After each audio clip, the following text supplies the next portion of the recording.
বৰমাৰ বৃহত্তৰ ৰাস মহোৎসৱৰ সফল সামৰণি। ৰাস মহোৎসৱৰ শেষৰ দিনা ব্যাপক ভিৰ বৰমাত। ৰাস মহোৎসৱত জনপ্ৰিয় কণ্ঠশিল্পী ৰূপম ভূঞাই গীত পৰিৱেশন কৰে। যোৱা 15 নৱেম্বৰৰ পৰা বাক্সাৰ বৰমাত আৰম্ভ হৈছিল বৃহত্তৰ ৰাস মহোৎসৱ। প্ৰথমে 7 দিনীয়া কাৰ্যসূচী আছিল যদিও ৰাইজৰ মৰম আদৰৰ বাবে আৰু 3 দিন বঢ়াই দিয়া হৈছিল। বাক্সা আৰু নলবাৰী জিলাৰ প্ৰায় 21খনকৈ গাঁৱৰ ৰাইজৰ সহযোগত বৰমাত প্ৰথমবাৰৰ বাবে ৰাস মহোৎসৱ পালন কৰা হৈছিল।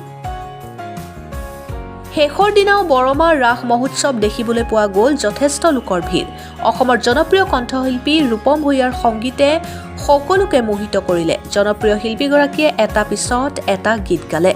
বৰমাৰ বৃহত্তৰ ৰাস মহোৎসৱত সকলো শ্ৰেণীৰ লোকে সহযোগ আগবঢ়োৱাৰ বাবে ধন্যবাদ জনালে উদ্যোক্তা সমিতিয়ে। অনাগত দিনতো এনেদৰে মৰম আশীৰ্বাদ সহায় সহযোগ বিচাৰে ৰাস মহোৎসৱ সমিতিয়ে। Bureau report, Arunoday Assam.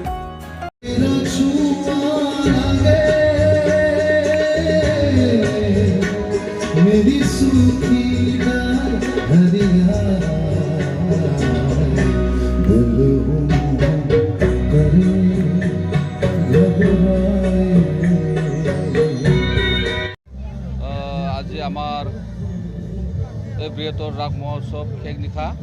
এই শেষ নিশাত আমি সবে মানে দুখ পাইছোঁ, মনত বহুত দুখ পাইছোঁ আৰু মানে ইমান দিন কষ্ট কৰি কিনে আজি মানে চব ভাঙি দিয়া হ'ব।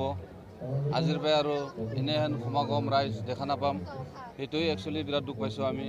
আমাৰ লগত আজি এই লাষ্ট কিবাটো বিৰাট ধুনীয়াকৈ গুচি গ'ল, কোনো হাই কাজিয়া নোহোৱাকৈ হৈছে, চলি গৈছে প্ৰগ্ৰামখন। ধন্যবাদ দিব লাগিব আমাৰ ৰাইজসকলক। ৰাইজে আমাক মানে কোনো এটা গোলমাল সৃষ্টি কৰি দেখুওৱা নাই। মই এইটো কাৰণে আমি ৰাজ্যবাসীক লৈ ধন্যবাদ দিছোঁ, ধন্যবাদ জনাইছোঁ ৰাস কমিটিৰ ফালৰ পৰাই। আৰু আমাৰ লগত লাগি থকা আমাৰ চবে কৰ্মকৰ্তাসকলক মই ধন্যবাদ দিছোঁ।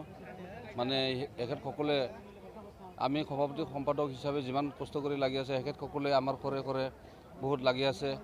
সেইটো কাৰণে মই ধন্যবাদ জনাইছোঁ আমি কমিটিৰ বিষয়ববীয়াসকলক। আচ্ছা, আমি ইয়াতে ৰাস উৎসৱ কৰাৰ উদ্দেশ্যটো হ'ল কি, আমাৰ যিবিলাক মানে 20খন গাঁও লগ লাগি কিনে আমি এখন পূজাখন কমিটি গঠন কৰা হৈছে।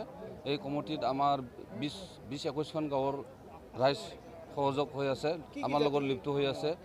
মানে আমাৰ ৰাভাৰ পৰাই লৈ কিনে বড়ো, বঙালী, ৰাজবংশী, অসমীয়া, কোচ, কলিতা, শৰ্মা, এইবিলাক আমি গোটেই আটাইবোৰ আমি হিন্দু, মুছলমান, গৰীয়া মৰীয়া লৈ কিনে আমি চব দলকে লৈ কিনে আমি বৃহত্তৰ ৰাস মহোৎসৱ উদযাপনটো কৰা হৈছে। আমি আজিৰ যিটো আমাৰ যিখিনি কাৰ্যসূচী আছিল এইখিনি গৃহীত বুলি আমি ভাবিছোঁ, যিটোকে আমাৰ লগত কোনো হাই কাজিয়া নাই, গোলমাল নাই, আৰামছে আমি কটাই দিব পাৰিছোঁ। সেইটোৱে মই ধন্যবাদ জনাইছোঁ মোৰ অন্তৰৰ পৰাই। আমিতো এইবাৰ মানে প্ৰথম বাৰ্ষিক হিচাপে আমি যিখিনি প্ৰগ্ৰাম কৰিছোঁ, ভালে ভালে প্ৰগ্ৰাম লোৱা গৈছে। মানে বাণিজ্য ভালে বাণিজ্য আমাৰ ইয়াতে আছে। আগন্তুক নেক্সট ইয়াৰত আমি তাতকৈ বেছিকৈ ধুনীয়া কৰিম বুলি আমি আশা ৰাখিছোঁ। ৰাইজক লৈ কিনে আমি এইখিনি আশাটো কৰি আছোঁ। আৰু এই বৃহত্তৰ ৰাস মহোৎসৱ কমিটিৰ আমি গঠন কৰি কিনে আমি এটা বৰমাৰ এটা শান্তি বাৰ্তা আনিবলৈ আমি বিচাৰিছোঁ। ধন্যবাদ।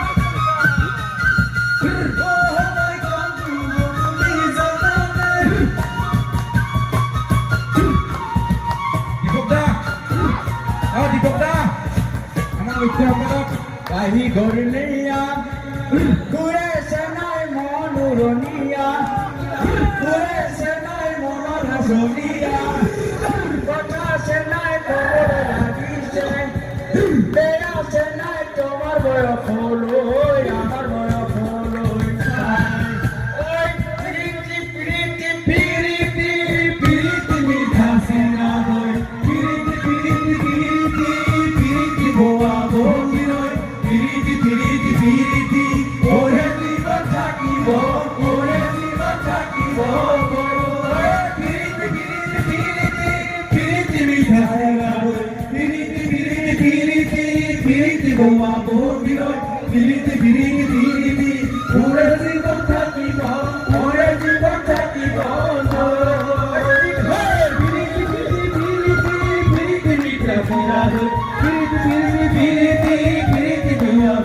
হয় প্রীতি প্রীতি প্রীতি ওরে জীবন থাকিব ওরে জীবন থাকিব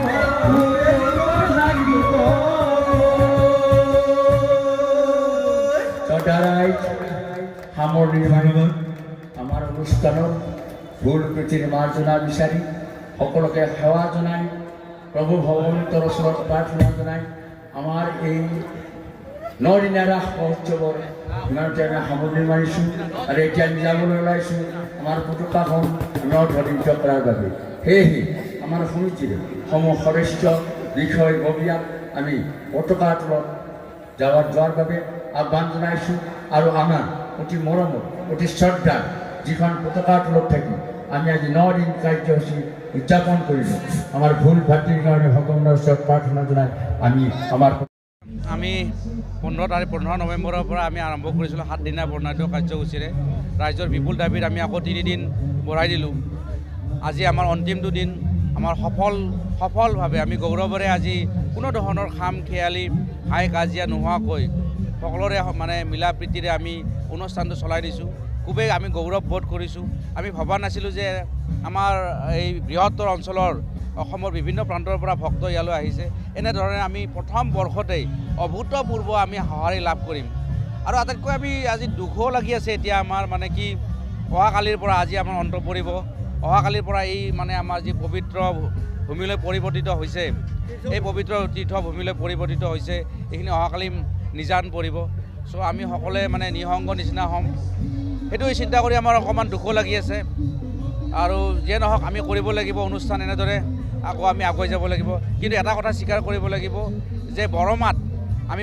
প্ৰথমবাৰৰ বাবে আমি প্ৰয়াস কৰিছিলোঁ হয়তো বহুতে ভবা নাছিলে আমি প্ৰয়াস কৰিছিলোঁ আমাৰ উদযাপন সমিতিয়ে আৰু এনেদৰে যে আমি ৰাইজৰ অভূতপূৰ্ব সঁহাৰি পাম এয়া অকল্পনীয় আছিল আৰু এনেদৰে যে সহযোগিতা কৰিব কোনো এটা সাধাৰণ এটা বিশৃংখলাটো আমি মানে দেখা নাপালোঁ এয়া আচলতে আটাইতকৈ এটা ডাঙৰ কথা মানে আৰু আমি ইয়াতে আপোনালোকে দেখিছে জাতি বৰ্ণ ভাষা নিৰ্বিশেষে ধৰ্ম নিৰ্বিশেষে আমি সকলোৱে মিলা প্ৰীতিৰে কোনো ধৰণৰ খাম খেলি নাই কোনো ধৰণৰ ইফাল সিফাল নাই সকলোৱে আমি উৎসাহেৰে নিজেই নিজৰ কৰ্তব্য পালন কৰিছে কোনোৱে কাকো ক'ব লগা হোৱা নাই গতিকে এটা সাংঘাতিক সমন্বয় আৰু এইটো এটা ডাঙৰ বাৰ্তা আৰু আমাৰ উদ্দেশ্যই আছিল এইটো চ' আমি ভাবোঁ আমি 100% আমি আমাৰ লক্ষ্য উদ্দেশ্যত আমি সফল হৈছোঁ আৰু আমি ৰাইজক আমি যিখিনি দিব লাগে আমি দিব পাৰিছোঁ এই ক্ষেত্ৰত আপোনালোকে বুলি ক'বলৈ গ'লে অক্লান্ত মানে কৰ্মী বুলি ক'ব লাগিব মানে দুৰ্দান্তময় মানে সৈনিক বুলি ক'ব লাগিব